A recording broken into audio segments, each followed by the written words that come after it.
नमस्कार दोस्तों, मैं तांत्रिक हरीश कुमार आप सभी का अपने इस YouTube चैनल में स्वागत करता हूं। दोस्तों, हम लोग आप लोगों को जो तंत्र सिखाते हैं, इस तंत्र के क्रम में एक होता है किसी के बच्चे ना होना। तो जब किसी के बच्चे नहीं होते हैं तो इसके कई सारे कारण होते हैं। कई बार क्या होता है कि किसी स्त्री की कोई आदमी किसी तांत्रिक से या स्वयं यदि वो जानता है या कोई दुष्ट स्त्री, कोई उल्टा स्त्री किसी की कोख को बंधवा देती है, इसके कारण बच्चे नहीं होते। तो आज हम आपको जो बताने जा रहे हैं वो यही है कि किसी की यदि कोख किसी ने बांध रखी है तो उसको खोला कैसे जाता है। कोख खोलने के लिए एक मंत्र होता है। इस मंत्र को पहले आपको किसी शुभ दिन में, जैसे होली है, दिवाली है, अमावस्या है, पूर्णिमा है, ग्रहण है, या कोई अच्छा शुभ नक्षत्र होता है, जैसे पुष्प नक्षत्र है, गुरुवार को या रविपुष्प को पड़ता है, तो उस दिन भी आप इस मंत्र को सिद्ध कर सकते हैं। नॉर्मली आप इसे शुक्रवार के दिन सिद्ध कर सकते हैं। इस मंत्र को बैठ करके 1 माला, 2 माला, 5 माला, जितना आप इसका जाप करेंगे, जितने आप इसको उतना अच्छा ये मंत्र काम करेगा। तो नॉर्मल 5 माला या 2 माला इसका कम से कम जाप होना चाहिए। अपने गुरु को, अपने इष्ट को भोग दे करके, पूजन दे करके ही केवल इसका आप जाप कर सकते हैं। जाप करके मंत्र आपका सिद्ध हो जाएगा।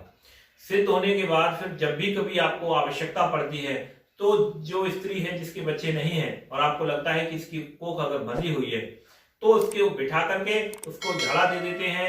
चाकू से झाड़ा दिया जाता है, उसके बाद में फिर मोर पंख से झाड़ा दिया जाता है। इसका एक पूरा प्रोसेस होता है कि कोख बंधी हुई को खोलने के बाद में फिर आप अपना सामग्री से लेकर के आप उसका उतारा कर सकते हैं, और नारियल से काली को या भैरव को बलि दे करके और उसका उतारा कर सकते हैं। उतारा करने के बाद में तंत्र की कोई भी दिक्कत है, कोई भी प्रॉब्लम है, वो खत्म हो जाती है। बच्चे होने के लिए जो प्रोसेस होता है वो यही किया जाता है कि सबसे पहले उसके कर्मों को देखा जाता है, उसे दान बताया जाता है। आप कोई भी अच्छा दान उन्हें बता सकते हैं जो पुत्र से संबंधित हो। पितरों की आप पूजा उन्हें बता सकते हैं, और को खोलने के बाद उतारा किया जाएगा। उतारा करने के बाद में फिर आपको फ्री कर दिया जाएगा।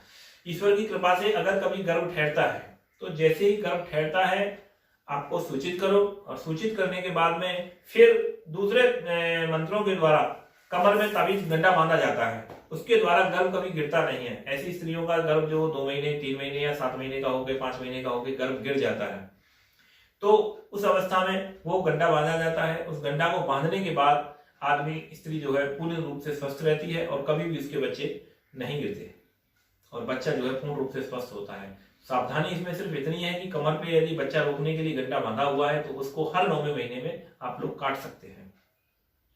ठीक है दोस्तों, तो इस जो प्रयोग है, ये प्रयोग केवल सिर्फ बंधी कोख जो है तांत्रिक के द्वारा बांधी गई है, मंत्र से द्वारा बांधी गई है, शक्ति के द्वारा यदि बांधी गई है, तो आप इस मंत्र को सिद्ध करके, इस मंत्र का जब आप चाकू से उसकी कोख पे झाड़ा लगाएंगे तो उसका बंधी जो कोख है वो खुल जाएगी। तो इस मंत्र और क्रिया की सीखने के लिए, जानने के लिए आप लोग हमारे दिए नंबरों पे संपर्क कर सकते हैं, और हमको इसकी पूरी डिटेल आप हमसे ले सकते हैं। ठीक है दोस्तों।